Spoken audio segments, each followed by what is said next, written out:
அஸ்ஸலாமு அலைக்கும். ஹாய் ஹாய்ஸ், எல்லோரும் எப்படி இருக்கீங்க? அல்ஹம்துலில்லாஹ் நாங்களுமே ரொம்ப நல்லா இருக்கோம். நீங்கள் எல்லாம் நல்லா இருப்பீங்க அப்படின்னு நான் நினைக்கிறேன். இன்றைக்கி என்ன பார்க்க போகிறோம் அப்படின்னு பார்த்தீங்கன்னா, இது வந்து மார்னிங் டு ஆஃப்டர்நூன் ரொட்டீன் தான் பார்க்க போகிறீங்க. இது பார்த்தீங்கன்னா புதன்கிழமை நைட்டு மார்னிங் பிரேக்ஃபாஸ்ட் பார்த்தீங்கன்னா பெசரட் தோசை சொல்லலாம் அப்படின்னு சொல்லிட்டு 1.5 கப் பார்த்தீங்கன்னா பச்சை பயிறு எடுத்திருக்கேன். இதை வந்து நைட்டே அலசி ஊற வச்சிடலாம் அப்படின்னு சொல்லிட்டு அலசி ஊற வைக்கிறேன்.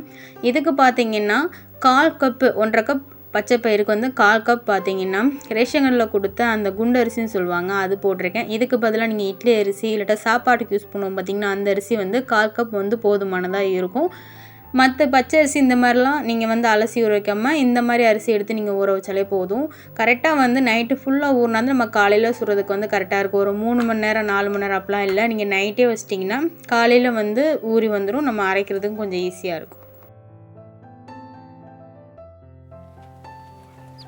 இது பார்த்திங்கன்னா வியாழக்கிழமை காலையில் நேற்று நைட்டு வந்து பால் வாங்கி வைக்க மறந்தாச்சு. பசங்க இன்னும் தூங்கத்தான் செய்கிறாங்க, இன்னும் எந்திரிக்கலை. சரி, காற்றுமே கொஞ்சம் நல்லா அடிச்சுக்கிட்டு இருந்தனால சரி இன்றைக்கி வந்து சுக்கும் ஏலக்காவும் தட்டி போட்டு சுக்கு டீ மாதிரி போட்டு குடிச்சிருவோம் அப்படின்னு சொல்லிட்டு இன்ஸ்டண்ட்டாக சுக்கு டீ போடணுன்னா இந்த மாதிரி தான் போட்டு குடிப்பாங்க. பொடி போட்டு அரைச்சி வச்சுருந்தோம் அப்படின்னா செய்யலாம், பட் இன்ஸ்டண்ட்டானா இதுதான் பெட்டர் நினைக்கிறேன். இன்றைக்கி சீனி எதுவும் சேர்க்காமல் வெள்ளை கட்டி இருந்துச்சு, அதை ஒரு 2-3 உடச்சி போட்டிருக்கேன். அதை தான் கொதிச்சிக்கிட்டு இருக்கேன். ராணி மங்கம்மாள் பெண்கள் முடிசூட்டி ஆட்சி செய்யாத நாயக்கர் மரபில் காப்பாட்சியாளராக இருந்து எதனால் மைசா இந்த மாதிரி வந்து ஒப்பிச்சுக்கிட்டு இருக்கா அப்படின்னு பார்த்தீங்கன்னா, மைசா வந்து பேச்சு போட்டிலையும் கலந்துக்கிட்டு இருந்தாங்க. அதே மாதிரி வந்து ஒரு ஃபேன்சி ட்ரெஸ் காம்படிஷன்லேயும் கலந்துக்கிட்டாங்க. ஆனால் ஒரு வாரமாக பார்த்திங்கன்னா இந்த பேச்சு போட்டியில் இப்படி தான் காலையில் எழுந்திரிச்சோன்னு ஒப்பிக்கிறேன் சொன்னால், அதே மாதிரி தான் இன்றைக்கி வந்து அந்த ஃபேன்சி ட்ரெஸ் காம்படிஷன் இருக்கா, அதுலேயுமே பேசணும். பட் அந்தளவுக்கு வந்து கம்பீரமாக பேச வரல, ஏன்னா குரல் வந்து அந்தளவுக்கு மைசாவுக்கு வரமாட்டேங்குது. அது ஏன்னு தெரியல. காலையில் இதான் வந்து எனக்கு வேலை. அவள் சொல்கிறத வந்து நான் கேட்டுட்டு டீ போடுறப்ப சரி, சாப்பாடு செய்கிறப்ப வந்து ஒப்பிச்சுக்கிட்டே இருப்பாங்க.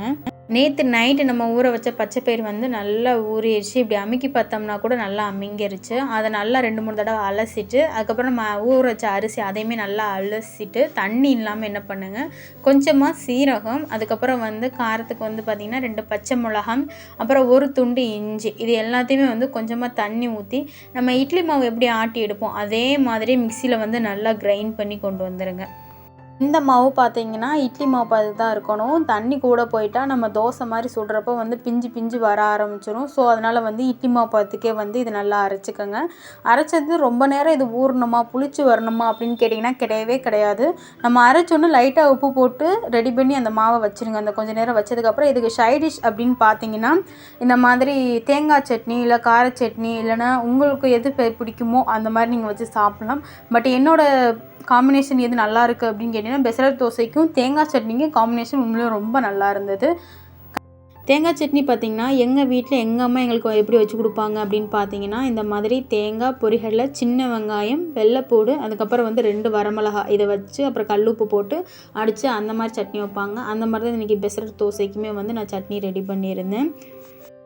இந்த பெசரட் தோசைக்கு வந்து நான் ஃபஸ்ட் டைம் நான் செஞ்சு பார்க்குறப்ப வந்து எனக்குள்ளே ஒரு டவுட்லாம் இருந்துச்சு. அது எப்படி நம்ம பயரை ஊற வச்சு நம்ம அரைச்சி நம்ம செஞ்சு சுட்டு கொடுத்தோம்னா பசங்களுக்கு ஒரு மாதிரியாக பச்சை வாசனை வீசாதா, நல்லா இருக்குமா, சாப்பிடுவாங்களா அப்படின்னு நிறைய டவுட் எனக்குமே இருந்தது.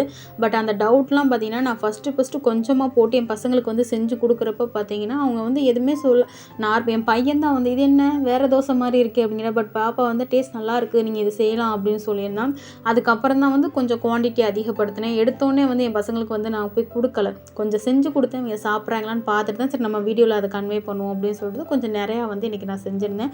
நாங்கள் போட்ட 1.5 கப்பு அந்த பச்சை பயிரே பார்த்திங்கன்னா மிச்சமானது. ஆளுக்கு வந்து தாராளமாக வந்து 4 பேர் கூட சாப்பிட்லாம். பசங்க 2 தோசை, பையன் 2 தோசை, நான் 2 தோசை, அஸ்கரத்தா 2 தோசை. காலையில் வந்து ரொம்ப ஃபுல்லாக இருக்கும். ஸோ நீங்களுமே வந்து ட்ரை பண்ணுங்கள். காலையில் பிரேக்ஃபாஸ்ட் வந்து பார்த்திங்கன்னா ரொம்பவுமே ஹெல்த்தியாக இருந்துச்சு, அதே நேரத்தில் பசங்களுக்குமே பிடிச்சிருந்துச்சு. இன்றைக்கி ஸ்நாக்ஸ் பார்த்திங்கன்னா அஸ்கருக்கு மட்டும் அந்த தேங்காய் பருப்பி வச்சுருக்கேன். மைசா வந்து வேணான்னு சொல்லிட்டாங்க. நான் என் ஃப்ரெண்ட்ஸோடு வந்து நாங்கள் ஷேர் பண்ணி சாப்பிட போகிறோம் அப்படின்னு சொல்லிட்டு அவங்க கொஞ்சம் மணி மட்டும் வாங்கிட்டு போயிட்டாங்க. போன வருஷத்துக்கு முந்தின வருஷம் ஃபேன்சி ட்ரெஸ் காம்படிஷனில் வந்து மைசா வந்து டீச்சர் வேஷம் போட்டிருந்தாங்க. நான் வீட்டிலே ரெடி பண்ணி ஸ்கூல் கூப்பிட்டு போயிருந்தேன். பட் பாப்பா வந்து ரொம்ப கஷ்டப்பட்டுச்சு, நடக்க கொள்ள எனக்கு ரொம்ப கஷ்டமாக இருக்குது, எவ்வளோ நேரம் இப்படி இருக்குன்னு தெரில அப்படின்னு சொல்லிட்டு. பட் அப்போவுமே பார்த்தீங்கன்னா ஸ்கூலில் வந்து தான் ரெடி பண்ணாங்க. ஃப்ரெஷ்ஷாக ஒரு 10 மணிக்கு தான் வந்து எல்லா பேரண்ட்ஸுமே வந்து அவங்க குழந்தைய ரெடி பண்ணாங்க. ஸோ அதனால் இந்த தடவை நான் என்ன பண்ணிட்டேன்னா, நம்ம வீட்டிலேருந்தே ரெடி பண்ணாமல் நம்ம ஸ்கூல்லே போய் அவங்கள மாதிரி ரெடி பண்ணிக்கிறோம் அப்படின்னு சொல்லிட்டு நான் வீட்டுக்கு வந்துட்டு அப்புறம் வீடு வாசல் எல்லாத்தையும் கூட்டி தொடச்சிட்டு அப்புறம் வந்து ஒரு 10 மணி போல் வந்து பாப்பாவுக்கு தேவையான ட்ரெஸ்ஸஸ்லாம் எடுத்துகிட்டு ஸ்கூலுக்கு கிளம்பிட்டேன்.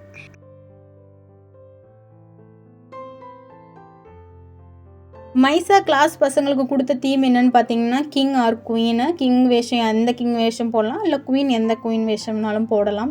மைசாவுக்கு பார்த்தீங்கன்னா தமிழ்நாட்டு பக்கம் இருக்கிற ராணி மங்கம்மாள் அந்த குவீன் வேஷம் போட்டிருந்தேன். சேலை பார்த்தீங்கன்னா தோத்தி ஸ்டைல்னு சொல்லுவாங்க, கரெக்டாக ப்ரொனவுன்சியேஷன் பண்ணுறேனா அப்படின்னு தெரியல. அந்த முறைப்படி வந்து பாப்பாவுக்கு வந்து சேலை கட்டி விட்டுக்கிட்டு இருந்தேன்.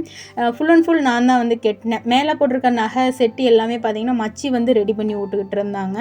எப்படி இருக்குது அப்படிங்கிறதையும் கண்டிப்பாக கமெண்ட் பண்ணுங்கள். ஃபஸ்ட் ஸ்டாண்டர்ட் பசங்களுக்கு கொடுத்த தீம் என்ன அப்படின்னு பார்த்தீங்கன்னா, தேச தலைவர்களோட அந்த கான்செப்ட் தான் கொடுத்துருந்தாங்க. நிறைய பேர் வந்து அல்ஹம்துலில்லாஹ் சூப்பராக சின்ன பசங்க கலந்துக்கிட்டாங்க. அது சிலருந்து ஒரு ஃபோட்டோலாம் எடுத்துருக்கேன், அந்த ஃபோட்டோலாம் காட்டுறேன் பாருங்கள். உங்களுக்கு எது பிடிச்சிருக்கு அப்படிங்கிறதையும் கண்டிப்பாக கமெண்ட் பண்ணுங்கள்.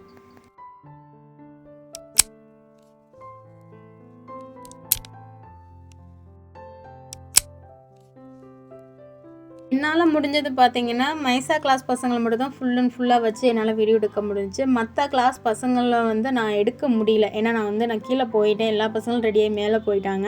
என்னால் முடிஞ்ச அளவுக்கு வந்து ஒரு சில ஃபோட்டோஸ் மட்டும் அவங்க கலட்டுறதுக்கு முன்னாடி வந்து எடுத்துக்கிட்டேன். கடைசியாக நானும் வச்சு வீட்டுக்கு கிளம்பியாச்சு. பசங்க எப்படி பேசினாங்க என்ன ஏது எதுவுமே வந்து பேரண்ட்ஸ் யாருமே பார்க்கல. ஒன்லி டீச்சர்ஸ் அப்புறம் ஹெட் மாஸ்டர் அவங்க மட்டும் தான் பார்த்துருந்தாங்க. சரி ரிசல்ட் எப்படி வேணால் சொல்லட்டும், நம்ம பார்ட்டிசிபேட் பண்ணியாச்சு, ஓகே முடிஞ்சிருச்சு அப்படின்னு சொல்லிட்டு வீட்டுக்கு வந்தாச்சு. வீட்டுக்கு வர்றப்ப மணி பார்த்தீங்கன்னா 11:30 போகுது. அதனால் வந்தோன்னே டக்குன்னு உலைய வச்சுட்டேன். இன்றைக்கி வந்து மதியம் லஞ்சுக்கு பார்த்தீங்கன்னா உப்பு தண்ணி தான் வைக்க போகிறேன். ரொம்ப சிம்பிளான ஒரு ரெசிபி தான். பட் இதெல்லாம் சொல்லணுமா அப்படின்னு நீங்கள் கேட்டிங்கன்னா சரி ஓகே இதையும் தெரிஞ்சுக்கோங்க. ஒரு எமர்ஜென்சிக்கு இல்லைன்னா உங்களுக்கு வந்து இன்ஸ்டாலாக செய்யணுன்னா நீங்கள் இந்த மாதிரி செய்யலாம். அதுக்கு தேவை அப்படி என்னென்னு பார்த்தீங்கன்னா காரா கருவாடு இல்லாட்டா நெத்திலி கருவாடு, இது ரெண்டில் ஏதாவது ஒரு கருவாடு வந்து எடுத்துக்கோங்க. நான் வந்து இன்றைக்கி காரா இருந்துச்சுன்னு சொல்லிட்டு காரா எடுத்திருக்கேன். இதுக்கு வந்து கொஞ்சம் புளி தேவைன்னு சொல்லிட்டு புளியும் ஊற வச்சுருக்கேன். இப்போ நம்ம உப்பு தண்ணி எப்படி செய்யலாம் அப்படின்னு பார்த்துடலாம். ஒரு பேன் வச்சுக்கோங்க, அதில் கொஞ்சமாக ஆயில் ஊற்றிட்டு ஆயில் ஹீட் ஆனதுக்கப்புறம் கொஞ்சமாக கடுகு போட்டுக்கோங்க, வெங்காயம் போடுங்க. பச்சை மிளகா தான் இதுக்கு காரம். ஸோ நீங்கள் வந்து உங்களுக்கு காரம் எந்த அளவுக்கு தேவையோ அந்த அளவுக்கு வந்து பச்சை மிளகாவை கீரி தான் போடணும், முழுசாக போடக்கூடாது. அப்புறம் வந்து தக்காளி ஒரு 2 பழுத்த தக்காளி போட்டிருக்கேன். இது எல்லாமே வந்து நல்லா மசிஞ்சதுக்கப்புறம் பார்த்தீங்கன்னா நம்ம அலசி வச்சுருக்கோம் பார்த்தீங்கன்னா காரா கருவாடு, அதை வந்து நல்லா வந்து அந்த வெங்காயம் தக்காளியோட நல்லா மிக்ஸ் பண்ணி விடுற மாதிரி நல்லா வதக்கி விட்டுக்கோங்க. இந்த மாதிரி நல்லா வதக்கினதுக்கப்புறம் பார்த்தீங்கன்னா நம்ம புளி கரைச்சி வச்சுருக்கோம் பார்த்தீங்களா, அது நல்லா கரைச்சி எடுத்துகிட்டு வடிகட்டிட்டு அதையுமே நல்லா மிக்ஸ் பண்ணிக்கோங்க. அப்புறம் உங்களுக்கு வந்து பார்த்தீங்கன்னா கொஞ்சம் தண்ணி எக்ஸ்ட்ரா ஊற்றிக்கோங்க. இது நல்லா கொதித்து வற்றி வரணும். இது எந்த அளவுக்கு வற்றுதோ அந்தளவுக்கு நல்லாயிருக்கும். நீங்கள் ஊற்றி சாப்பிட்ற மாதிரினா கொஞ்சம் தண்ணி வந்து கூட வச்சுக்கோங்க. எனக்கு வந்து சும்மா அந்த சார் லைட்டாக ஊற்றி பரட்டி சாப்பிட்டாலே டேஸ்ட் ரொம்ப நல்லாயிருக்கும். லைட்டாக வந்து மஞ்சத்தூள் மட்டும் போட்டுக்கோங்க. இந்த உப்பு தண்ணி வந்து ரொம்ப ஈஸியாக அதே நேரத்தில் வந்து டேஸ்ட்டாகவும் இருக்கும். நமக்கு வந்து ஒரு என்னால் வந்து கவுச்சி இல்லாமல் சாப்பிட முடியாது அப்படின்ற நேரத்தில் கூட நம்ம இன்ஸ்டன்ட் இந்த உப்பு தண்ணி வச்சு சாப்பிட்லாம். இதுக்கு சைடிஷ் அப்படின்னு பார்த்தீங்கன்னா உருளைக்கிழங்கு நான் பொரிச்சிருக்கேன். பட் இதுக்கு வந்து மேக்ஸிமம் எங்கள் வீட்டு சைடு பார்த்தீங்கன்னா துவையல் தான் பண்ணுவாங்க. பட் நம்ம காலையிலே வந்து பெசல் தோசைக்கு துவையல் வச்சு சட்னி வச்சு சாப்பிட்டனால நான் வந்து உருளைக்கிழங்கு பொரிச்சிருந்தேன். பட் பெஸ்ட்டு காம்பினேஷன் எது அப்படின்னு பார்த்தீங்கன்னா உப்பு தண்ணியும் துவையல் வச்சு சாப்பிட அவ்வளோ டேஸ்ட்டாக இருக்கும். மதிய லஞ்ச் ரொம்ப சிம்பிளாக முடிஞ்சு. இந்த வீடியோ இதோட முடிச்சுக்கிறேன். இன்ஷால்லா நாளைக்கு ஒரு வீடியோவில் சந்திப்போம்.